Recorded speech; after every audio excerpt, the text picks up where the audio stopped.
Masyarakat di Pelabuhan Tanjung Sarang Elang, Kecamatan Panai Hulu, Kabupaten Labuhan Batu, Sumatera Utara antusias menyambut kedatangan calon gubernur nomor urut 1 Bobi Nasution. Bobi yang didampingi istrinya Kahiyang Ayu menyampaikan sejumlah janjinya untuk warga Labat, antara lain memperbaiki jalan yang rusak, perbaikan pelayanan kesehatan dan pendidikan di kampung nelayan. Di saat yang sama, Bobi menitipkan pesan khusus untuk para pendukungnya di masa kampanye ini, yakni berpolitik santun. Pendukung Bobi Surya nggak pernah fitnah-fitnah, setuju? Pendukung Bobi Surya nggak mau saling menjelekkan, nggak mau saling fitnah, menjatuhkan. Itu bukan rumus untuk menang. Itu rumus untuk mengajarkan orang membenci. Mengerjakan yang mau melaksanakan tugasnya sebagai kepala daerah. Oleh karena itu, jangan karena pilkada kita saling membenci sama calon pemimpinnya, membenci sama sesama tetangga karena beda pilihan, jangan. Yang pasti tetap santun. Sementara rival Bobi, Edi Rahmayadi, menemui pemuda-pemudi kota Kisaran Asahan. Kabupaten ini sebelumnya dipimpin Surya yang kini menjadi pendamping Bobi dalam kontes pemilihan kepala daerah. Di pertemuan ini, Edi menampung banyak keluhan warga terutama tentang sarana pertanian serta perbaikan sistem pendidikan. Dia janji bakal memperbaiki itu semua.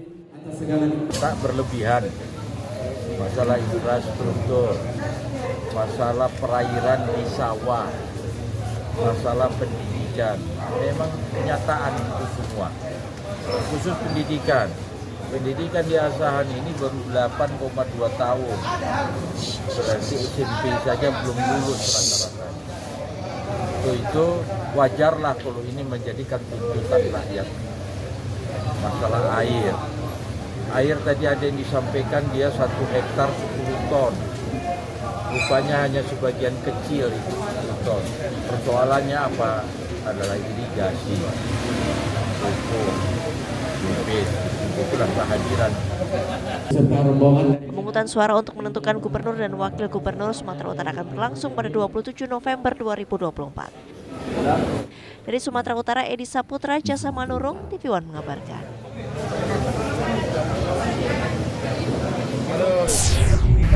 Ini pendukung Bobi Surya semua, betul? Betul. Yang bedakan pendukung Bobi Surya sama bukan cuman satu. Kalau pendukung Bobi Surya itu nggak pernah menjelek-jelekkan yang lain. Setuju ya? Pendukung Bobi Surya nggak pernah fitnah-fitnah. Setuju? Pendukung Bobi Surya nggak mau saling menjelekkan, nggak mau saling fitnah, menjatuhkan. Itu bukan rumus untuk menang. Itu rumus untuk mengajarkan orang membenci. Begitu juga yang di sini pendukungnya Henry Eliarosa, betul? Jangan jelek-jelekkan calon yang lain. Itu karena pilkada ini kurang lebih tinggal 36 hari lagi. 36 hari lagi, jadi santai saja, kita cari pemimpin yang mau mengerjakan, yang mau melaksanakan tugasnya sebagai kepala daerah.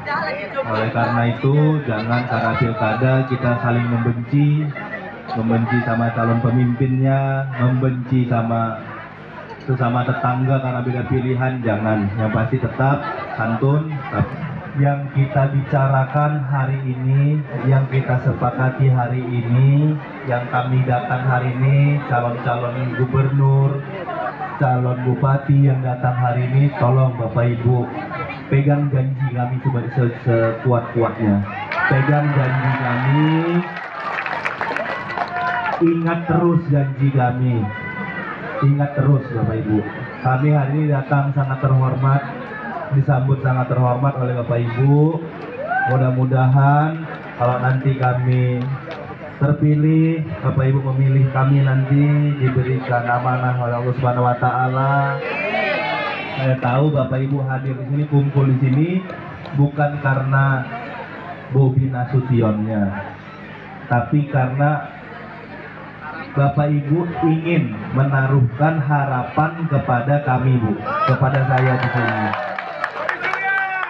Jadi bukan tentang pribadinya, tapi tentang harapan, tentunya dari harapan masyarakat di sini. Harapan ini harus dilaksanakan karena kami sudah datang ke sini. Kalau sudah datang ke sini, sudah menyampaikan hal seperti ini, rasa-rasanya kalau menjadi seorang pejabat, seorang yang memiliki wewenang untuk menyelesaikan permasalahan di sini, tapi tidak diselesaikan, nggak bagus, nggak elok rasanya. Kalaupun kami datang lagi di sini, disambut dengan terhormat, malu rasanya kami nanti kalau sesuatu terjadi. Oleh karena itu, ingat terus janji kami, Bu. Dipegang terus janji kami. Mudah-mudahan nanti kami datang ke sini, kami hadir di sini lagi. Nanti saya sama istri datang ke sini lagi. Mudah-mudahan seperti sampaikan Uda tadi, nggak perlu setel lagu dangdut lagi untuk nemenin goyang-goyang di mobil. Mudah-mudahan sudah mulus, sudah rapi jalannya, sehingga kita diskusi di sini bisa mendiskusikan hal yang lain lagi, bukan masalah tentang jalan lagi, bukan masalah tentang sekolah tadi lagi, dan bukan masalah tentang kesehatan yang tadi disampaikan lagi. Untuk pesantren yang kita cintai ini, amin. Jadi dianggap nikmat saja, dianggap enak. Apalagi tadi saya dari jalan belakang, ya. Dari jalan belakang. Ya, lihat di situ sepanjang jalan, Bapak Ibu. Jangankan saya lihat mobil, ada ayam yang nyebrang aja, melihat golongan terbang ayam itu tadi saya lihat. Ayam itu depan dihindarkan lubang di sini saya lihat. Tapi mudah-mudahan nanti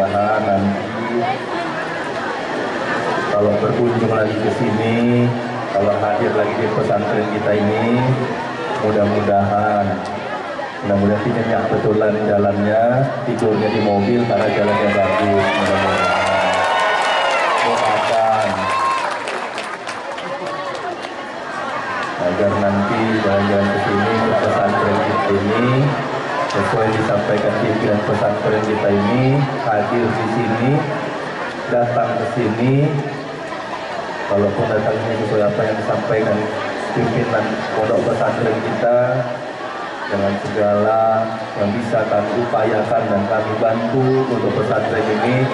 Janganlah nanti Bang Ari sudah dari nanti jauh-jauh rombongan datang dari Medan, datang ke pesantren kita ini, ada bawa bantuan, ada bawa oleh-oleh, disambut pula jalannya nggak bagus, kan makin bergoncang. Lalu bantuan tadi jatuh di jalan gara-gara digoyang. Mudah-mudahan nanti dengan kolaborasi, dengan kebersamaan antara semua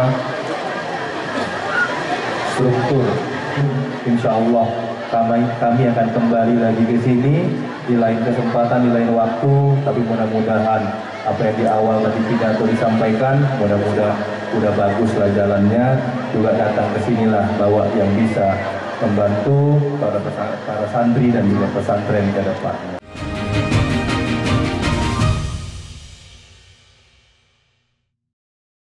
Terima kasih. Saya sangat mengapresiasi ini ya, catatan demokrasi. Menurut saya ini acara yang paling bagus. Karena apa? Melihat data-data di lapangan, melihat blunder-blunder di lapangan, dan sekarang ada solusinya. Pada kesempatan ini saya mengucapkan terima kasih pada catatan demokrasi. Baik, jadi hasil pemeriksaan ada salah satu pelaku dengan Catatan Demokrasi, Selasa pukul 20 waktu Indonesia Barat, live di TV One. Informasi terpilih. 31 bayi prematur yang berasal dari Rumah Sakit Al-Shifa berhasil dievakuasi ke rumah sakit lainnya di Gaza bagian selatan Minggu waktu setempat. Akibatnya ada 6 kematian baru bayi-bayi prematur tersebut. Menjadi perhatian utama. Komisi Pemilihan Umum KPU menelusuri kebenaran dugaan kebocoran data pemilih yang diperjualbelikan di media sosial. Kabar utama pagi hanya di TV One. Februari yang lalu kalau nggak salah, di mana terjadi pembubaran Ya tidak dilibatkan. Dilibatkan kan? Tidak, ini banyak undang-undang ini. Ustadz Ilmi sedikit, bagaimana Anda melihat ini Pak Ustadz ketika waktu yang sangat singkat kita bisa mensimplifikasi sekitar 70. Penampilannya sudah nggak setuju. Yang terus. Saksikan yang ini dua saja. sisi Itu di jika TV1.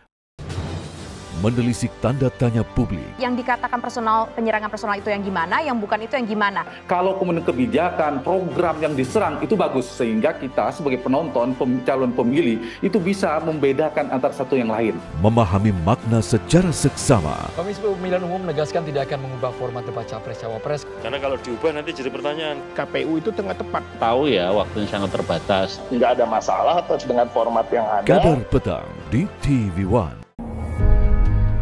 Membedah informasi dengan ketajaman analisa. Bagaimana konfigurasi atau prediksi konfigurasi nantinya di Senayan. Bang Erwin? Kita ingin menjaga demokrasi itu untuk kepentingan bersama. Dan insya Allah Golkar akan berada di depan untuk itu. Menghadirkan pandangan para pengamat dan ahli. Menjaga demokrasi itu merupakan hal yang paling penting, Bang Emrus. Bukankah kita lebih mengedepankan musyawarah mufakat untuk kepentingan rakyat? Apa kabar Indonesia Malam di TV1? Mengamati dinamika yang terjadi. Pemerintah ini sebenarnya siap jika pilkada menjadi September. Sebenarnya kan sudah berproses cukup lama ya. Pilihannya dua ya, apakah melalui penerbitan Perpu atau revisi undang-undang. Dan menegakkan nilai-nilai demokrasi. Lebih kepada substansi ya. Menggaungkan persatuan, kerukunan. Maka daripada itu Pak Prabowo selalu balik lagi. Jangan lupa hal terpenting ini adalah menaikkan kelas sumber daya manusia kita. Terima kasih, saya sangat mengapresiasi ini ya, catatan demokrasi. Menurut saya ini acara yang paling bagus.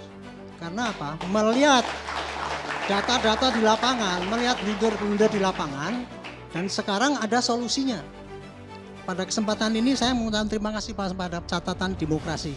Baik, jadi hasil pemeriksaan ada salah satu pelaku dengan Catatan Demokrasi, Selasa pukul 20 waktu Indonesia Barat, live di TV1.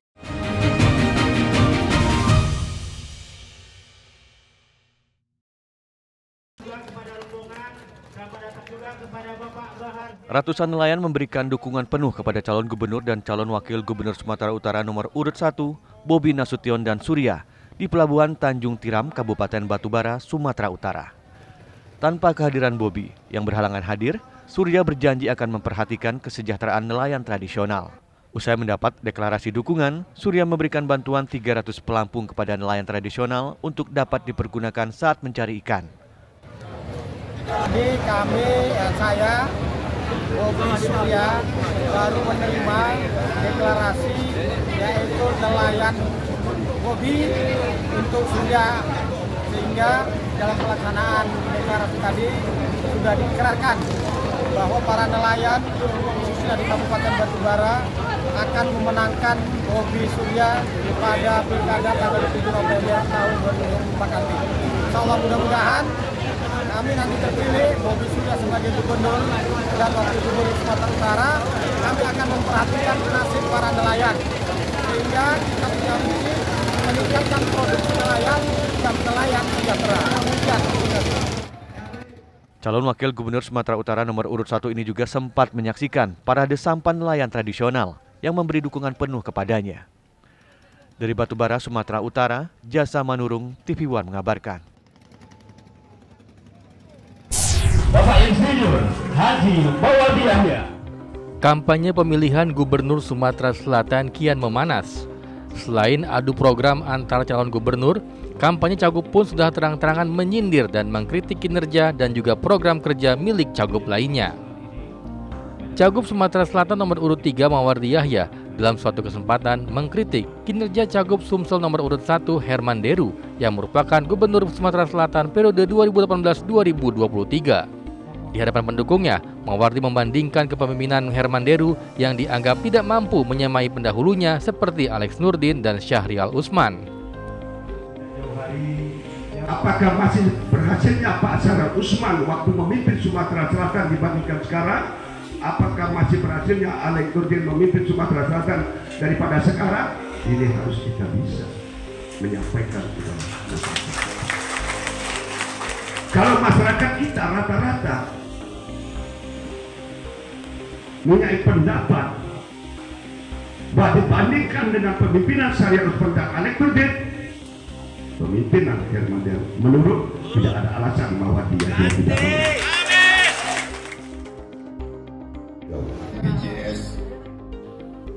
Tidak mau kalah, Herman Deru juga mengkritik program unggulan paslon Mata Hati, yaitu pengobatan gratis. Program tersebut disebut Herman sebagai program yang sudah jadul. Menurutnya, di periode pertama kepemimpinannya, ia sudah menggratiskan pelayanan BPJS kelas 3 di Sumatera Selatan. Saat ini, ia memiliki program untuk meningkatkan pelayanan kesehatan. BPJS untuk kelas 3 itu 2 tahun yang lalu sudah kita canang dengan Sumsel Berkah. Jadi siapapun Pak Yopi yang tidak mampu membayar BPJS kelas 3 itu dibayar oleh pemerintah provinsi. Itu sudah jalan. Jadi pelayanan yang saya harap, kalau untuk istilah berobat gratis segala macam itu sudah jadul. Karena sekarang ini kita yang ingin pelayanan yang prima. Sejumlah janji-janji terus dilontarkan oleh para calon gubernur dan wakil gubernur Sumatera Selatan. Tujuannya jelas, demi mengambil hati masyarakat untuk memilih mereka di pilkada mendatang. Memberikan pelayanan. Dari Palembang, Sumatera Selatan, Syamsul Rizal, TV One mengabarkan. Puskesmas itu ronda kesehatan. Kembali. Beliau sebagai calon Bupati Lampung Selatan. Calon Bupati dan Wakil Bupati Lampung Selatan nomor urut 1 Nanang Antoni terus gencar belusukan ke desa di Kecamatan Natar, Lampung Selatan. Kegiatan kampanye calon Bupati yang berstatus petahana ini digelar di lapangan bola desa setempat. Dalam kampanyenya, Nanang Antoni berjanji akan meneruskan program yang sudah berjalan selama ia menjabat. Program-program yang sudah dirasakan oleh masyarakat selama ini akan ditingkatkan apabila terpilih kembali sebagai Bupati Lampung Selatan. Nanang Antoni juga berjanji meningkatkan kesejahteraan rakyat Lampung Selatan dalam mengentaskan kemiskinan ekstrim. Tidak hanya itu, banyak program unggulan yang rencananya akan dilanjutkan seperti bedah rumah, pelayanan kesehatan, dan kesejahteraan petani. Mencalonkan kembali beliau sebagai calon Bupati Lampung Selatan. Saya Antoni Imam sebagai calon wakil bupati. Ini kesempatan yang baik, saya bersama Pak Nanang. Pertama, jaluk doa restu nggih. Mohon doanya dan juga mohon bantuannya. Diberikan sehat, lancar, berkah, dan yang paling penting Allah apa? Allah memberikan kemenangan yang barokah. Amin, amin, amin. Kemenangan yang membawa manfaat untuk agama, bangsa, negara, membawa manfaat untuk masyarakat. Sebagai warga asli Kabupaten Lampung Selatan, kedua pasangan calon yakin akan memenangkan perebutan kursi pemerintahan Lampung Selatan melawan pasangan Radityo Egi Saiful Anwar. Dari Lampung Selatan, Lampung, Pujiansyah, TV One mengabarkan. Calon Bupati Lampung Selatan, saya Antoni Imam sebagai calon.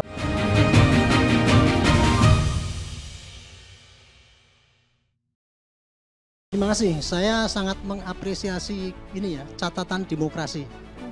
Menurut saya ini acara yang paling bagus. Karena apa? Melihat data-data di lapangan, melihat blunder-blunder di lapangan, dan sekarang ada solusinya. Pada kesempatan ini saya mengucapkan terima kasih pada catatan demokrasi. Baik, jadi hasil pemeriksaan ada salah satu pelaku dengan Catatan Demokrasi, Selasa pukul 20 waktu Indonesia Barat, live di TV One. Informasi terpilih. 31 bayi prematur yang berasal dari Rumah Sakit Al-Shifa berhasil dievakuasi ke rumah sakit lainnya di Gaza bagian selatan Minggu waktu setempat. Akibatnya ada 6 kematian baru bayi-bayi prematur tersebut. Menjadi perhatian utama. Komisi Pemilihan Umum KPU menelusuri kebenaran dugaan kebocoran data pemilih yang diperjualbelikan di media sosial. Kabar utama pagi hanya di TV One. menelisik tanda tanya publik. Yang dikatakan penyerangan personal itu yang gimana, yang bukan itu yang gimana. Kalau kemudian kebijakan, program yang diserang itu bagus, sehingga kita sebagai penonton, calon pemilih itu bisa membedakan antara satu yang lain. Memahami makna secara seksama. Komisi Pemilihan Umum menegaskan tidak akan mengubah format debat Capres-Cawapres. Karena kalau diubah nanti jadi pertanyaan. KPU itu tengah tepat. Tahu ya, waktunya sangat terbatas. Nggak ada masalah dengan format yang ada. Kabar petang di TV One. Menuntaskan kasus yang meresahkan.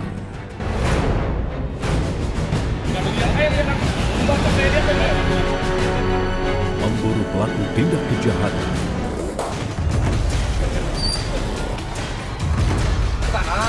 Menyergap hingga ke tempat persembunyian.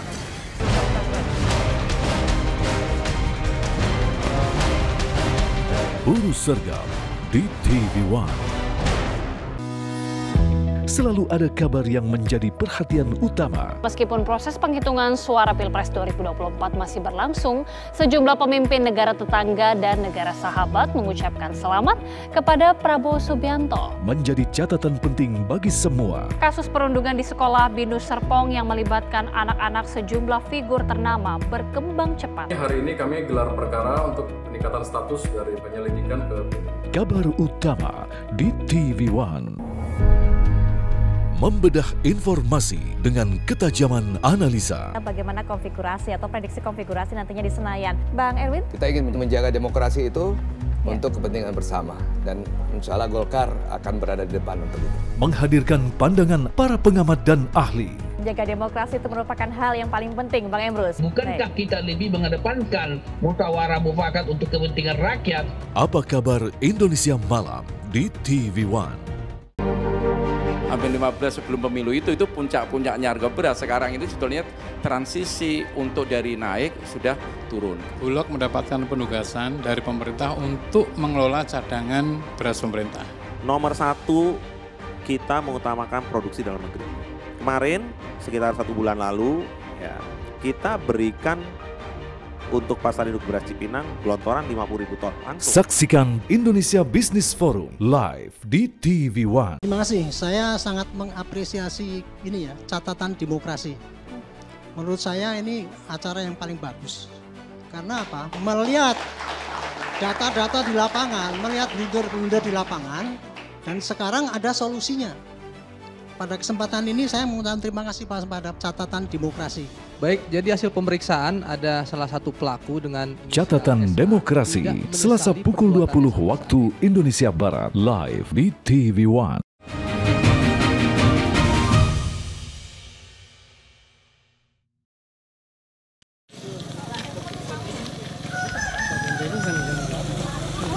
Calon Wakil Bupati Langkat, Sumatera Utara nomor urut 2, Adli Tama Hidayat Sembiring mendatangi rumah Ponimah, warga dusun Madang Ara, Desa Lama Baru, Kecamatan Seilepan, Kabupaten Langkat. Kondisi rumah Ponimah yang sudah puluhan tahun dihuninya rusak parah dan tidak layak huni. Selama ini Ponimah mengaku belum pernah menerima bantuan dari pemerintah setempat. Hari ini rumahnya diapain nih Bu sama Pak Wakil? Di rumah. Udah berapa lama kondisinya seperti kayak gini Bu? Lama lah Pak. Belum ada pernah dapat bantuan pemerintah gitu? Enggak. Jadi apa yang mau Ibu sampaikan untuk Pak calon wakil Bupati Langkat Bu, Pak Adli? Ya, terima kasih, saya mengucapkan terima kasih Pak. Nah, kami bedah apa? Sementara itu calon wakil Bupati Langkat Adli Tama Hidayat Sembiring mengaku sangat miris terhadap kenyataan yang terjadi di Kabupaten Langkat. Ia berjanji akan melakukan bedah rumah Ponimah hingga layak huni.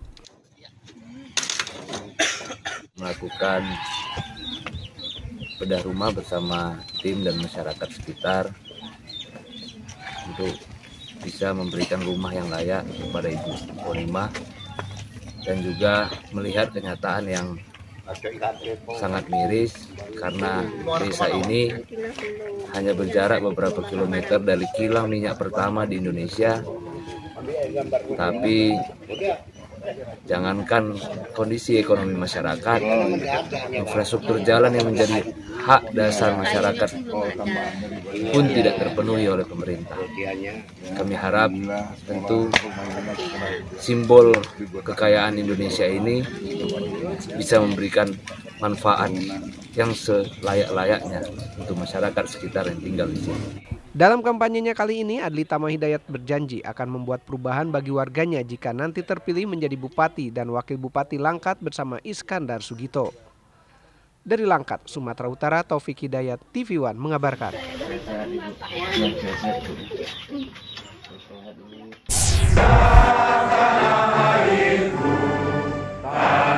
Menjelang Pilkada serentak pada November mendatang, DPD PDI Perjuangan Provinsi Lampung mempersiapkan ribuan saksi yang akan bertugas mengamankan suara di seluruh TPS.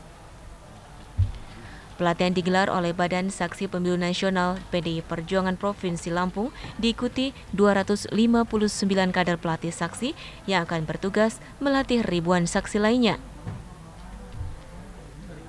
Setiap TPS akan diawasi oleh minimal 2 saksi, 1 saksi untuk Pilgub dan 1 saksi lainnya untuk Pilkada Bupati atau Wali Kota.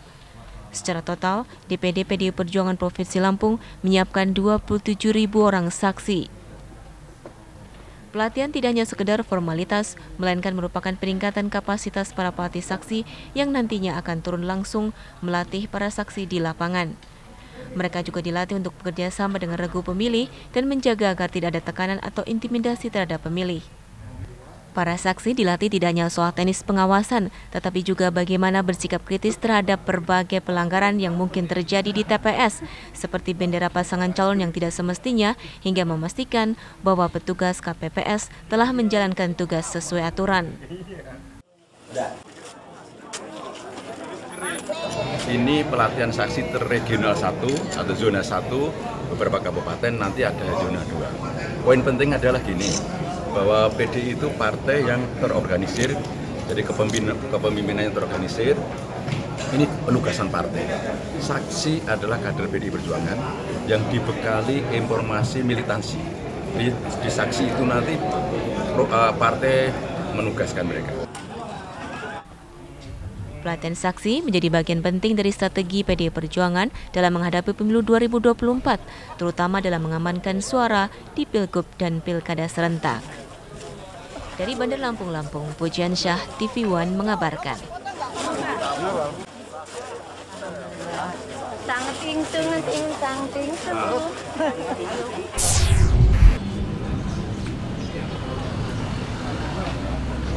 Calon Wakil Gubernur Sumatera Utara nomor urut 2, Hasan Basri Sagala, berjanji mendorong penguatan Undang-Undang Haji dan Umroh.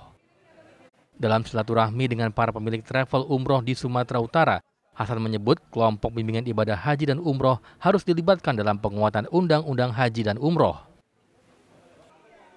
Di hadapan para pengurus kelompok bimbingan ibadah haji dan umroh, mantan staf khusus Menteri Agama ini menyebut jika dirinya dan Edi Rahmayadi terpilih akan berusaha mendorong penguatan Undang-Undang Haji dan Umroh. Hasan pun menyebut tak menutup kemungkinan jika kelompok bimbingan ibadah haji dan umroh bisa menjadi tim petugas haji daerah pada saat musim haji tiba. Bagaimanapun kita tahu memang dalam sejarah perhajian dan perumrohan ini pemerintah tidak bisa bergerak sendiri, tidak bisa berjalan sendiri. Perlu bermitra dengan pihak yang ada di Indonesia, terutama KBRI. Saya kira sudah sepantasnya, sudah selayaknya dinaikkan anggaran itu. Namun kalau bisa Pak, bisa nggak kita sama-sama mendorong undang-undang terkait haji ini kita kuatkan dan kita perluas lagi. Agar apa? Yang pertama tadi anggaran ke KBRI ini harus bisa terrealisasi secara normatif dan dilandasi oleh undang-undang. Yang kedua, jelas di situ dibuat TPHD itu bisa juga diisi oleh KBRI. Di akhir acara, para pengurus kelompok bimbingan ibadah haji dan umroh ini mendeklarasikan dukungannya untuk pasangan Edi Rahmayadi Hasan Basri Sagala di Pilgub Sumatera Utara mendatang. Dari Medan, Sumatera Utara, Bahana Situmorang, Doni Admiral, TV One mengabarkan.